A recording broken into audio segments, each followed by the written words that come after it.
मुक्ति का कोई तो जतन कर ले, मैया रोज थोड़ा थोड़ा हरि का भजन कर। आप सब थोड़ा थोड़ा हरि का भजन कर रहे हो, ताली बजा रहे हो, तो हमारे भैया लोग अपने हाल चाल में लगे हुए हैं, सब हाल चाल कर रहे हो। आप सब भजन कर रहे हो, सब अपने में ही हाल चाल में लगे हुए हैं। सबको साथ देना चाहिए। हमारे राम जी शिवरी मैया को 9 प्रकार की भक्ति बताते हैं। कहते हैं मैया आज मैं तुम्हें 9 प्रकार की भक्ति बताता हूँ। मेरी पहली भक्ति क्या है? प्रथम भगति संतन कर संगा, दूसर रति मम कथा प्रसंगा। हे माँ मेरी पहली भक्ति क्या है? ये राम कथा की बहुत महत्वपूर्ण यह कथा जो गाई जा रही है, 9 प्रकार की भक्ति, ध्यानपूर्वक सुनिएगा। हमारे बाबा गोस्वामी तुलसीदास जी कहते हैं कि जब राम जी शिवरी को 9 प्रकार की भक्ति बताने लगे तो कहते हैं कि हे शिवरी भैया मेरी 9 भक्ति है क्या? ये राम जी कहते हैं शिवरी से कि पहली भक्ति क्या है? प्रथम भगति संतन कर संगा, संतों के सानिध्य में रहना, संतों के आचार विचार को सुन करके जीवन में व्यवहार करना, ऋषि संत मुनि महात्मा जो कहें उनके आज्ञा का पालन करना, ये क्या है? पहली भक्ति राम जी की है। जो ऋषि संत मुनि ब्राह्मणों की आज्ञा का पालन करता है वह भगवान की पहली भक्ति करता है। ये पहली भक्ति का स्वरूप है। दूसरा रति मम कथा प्रसंगा, राम जी कहते हैं शिवरी मैया मेरी दूसरी भक्ति क्या है?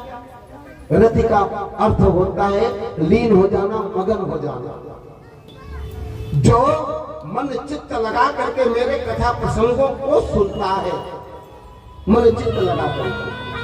अब 9 दिन में आप कितना मन चित्त लगा करके राम जी की कथा सुने वो तो आप जाना, लेकिन राम जी कहते हैं कि जो मन चित्त लगा करके, एकाग्र मन करके जो मेरे कथा प्रसंगों को ध्यान से सुनता है और मेरी दूसरी भक्ति को प्राप्त करता है। ये दूसरी भक्ति है राम जी। गुरुपद पंकज सेवा तीसर भगति अमान, गुरुपद पंकज सेवा, गुरु के श्री कमलवत चरणों की जो सेवा करता है वह राम जी की सेवा है। ऐसा राम जी कहते हैं कि मेरी तीसरी भक्ति है। जो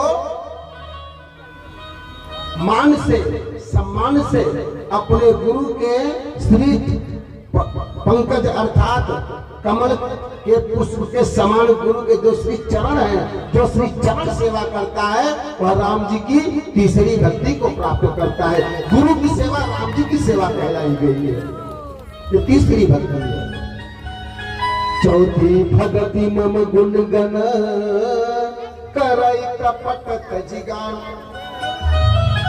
छल कपट ईर्षा का त्याग करके, मन से हृदय से छल कपट ईर्षा अभिमान का त्याग करके हे शिवरी मैया जो मेरी भक्ति को करता है वह मेरी चौथी भक्ति को सहजता से प्राप्त करता है।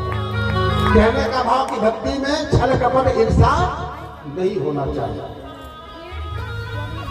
अगर छल कपट ईर्षा हमारे मन में है और हम भक्ति करेंगे तो भक्ति का कोई अर्थ होने वाला नहीं है, पूजा करने का कोई अर्थ नहीं है। भक्ति में पूजा में छल कपट नहीं होना चाहिए। ये चौथी भक्ति बताते हैं। मंत्र जाप मम दृढ़ विश्वासा, पंचम भजन सुवेद प्रकाशा।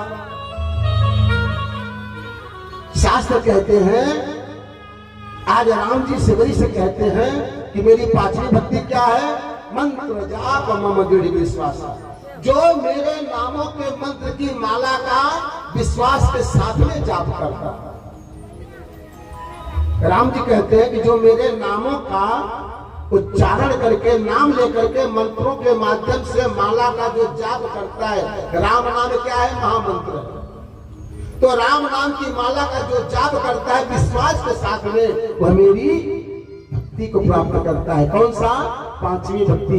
हे शिवरी, तूने पांचवी भक्ति की थी, जो मेरे नाम की माला का जाप किया करती थी, जिसके कारण आज मैं तेरी कुटिया तक चल करके आया। ये पांचवी भक्ति है। विश्वास के साथ में माला का जाप। हम माला कर रहे हैं, बैठे हैं, माला का जाप कर रहे हैं, ध्यान माला कर रहे हैं। हाँ? फोन आ गया तो माला का ध्यान छोड़ करके हाँ हाँ बोलो, क्या बात है? आपकी सारी माला धरी की धराई रह गई, अर्थात आपका ध्यान माला में नहीं, आपका ध्यान फोन पर है। आप अगर ध्यान अवस्था में बैठे हैं, ठाकुर जी की माला का जाप कर रहे हैं ना, तो ठाकुर जी के स्वरूप का मन में चित्त में दर्शन करते हुए केवल उनके ही नामों में आप खो जाइए, लीन हो जाइए। ऐसे विश्वास के साथ में क्या कि मेरी इस भक्ति को, मेरे इस जाप को ठाकुर जी स्वीकार कर रहे हैं। तो यह क्या है? पांचवी भक्ति है। जो दृढ़ विश्वास के साथ में मेरे नामों की माला का जाप करता है, फिर शिवरी के मैया और मेरी पांचवी भक्ति को प्राप्त करता है। छठदमशील विरति बहुकर्मा निरत निरंतर सज्जन धर्मा। राम जी कहते हैं, हे शिवरी मैया, मेरी छठवीं भक्ति क्या है? जो इंद्रियों को अपने वश में करके, जो इंद्रियों को, जो प्राणी इंद्रियों को अपने वश में करके अच्छा स्वभाव, अच्छा चरित्र, अच्छा व्यवहार रख करके जो सुंदर जीवन के कार्यों को करता है और जो अपने कर्मों के माध्यम से वैरागी बन जाता है और सर्वदा सत्य पुरुषों की भांति अपने जीवन के दिनचर्या को आनंद से व्यतीत करता है, हे शिवरी मैया, वह मेरी छठवीं भक्ति है। इंद्रियों को अपने वश में करना, ये इंद्रियां है। आंखों से ही दोष होता है भैया। दोष कहां से होता है? आंखों से। हाँ। सोच से नहीं होता, आत्मा से नहीं होता। दोष मुख से होता है, लेकिन मुख वही बोलता है जो आंखें देखती है। तो आंखों से सबसे बड़ा दोष होता है। जो प्राणी अपने आंखों को, अपने विषयों को अपने वश में करके जो प्राणी अपने जीवन को सद्विचार से जीता है, हे शिवरी मैया, वह मेरी छठवीं भक्ति को प्राप्त करता है। सातम सम मोहि में जग देखा, मोते संत अधिक गए लेखा। हे शिवरी मैया, मेरी सातवीं भक्ति क्या है? मोते संत अधिक गए लेखा। जो मेरी उपासना, जो मेरी भक्ति, जो मेरी सेवा करे अथवा न करे, करे अथवा न करे, कोई बात नहीं।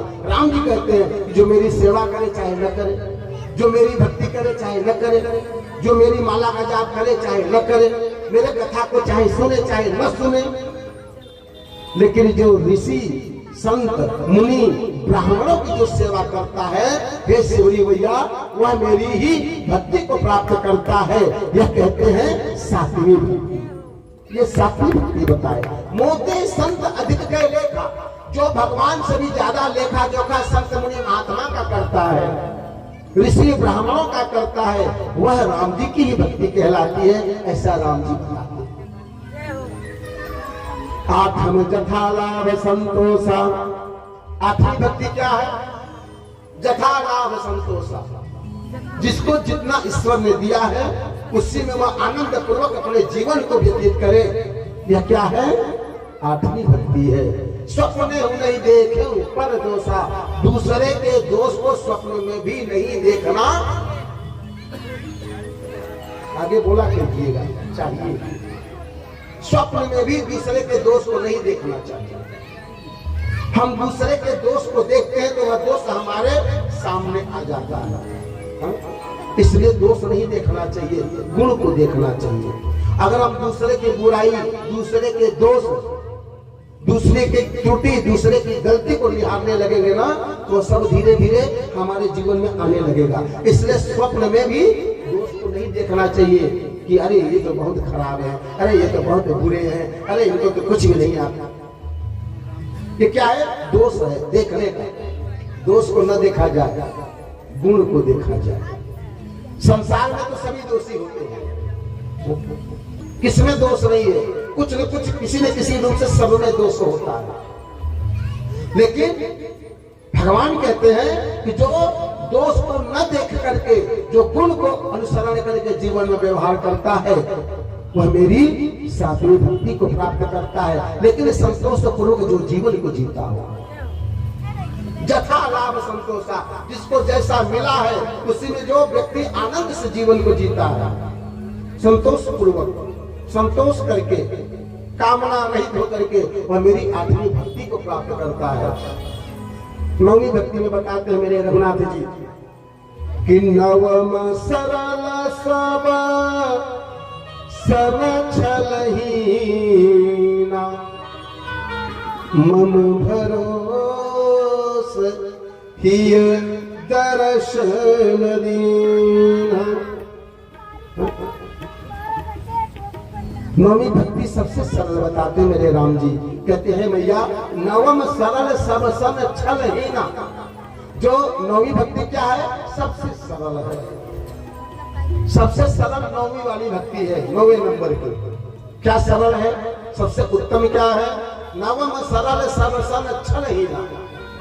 छल कपट ईर्षा का त्याग करके जो प्राणी मेरी भक्ति को करता है वह मेरी नौवीं भक्ति को सहजता से प्राप्त करता है।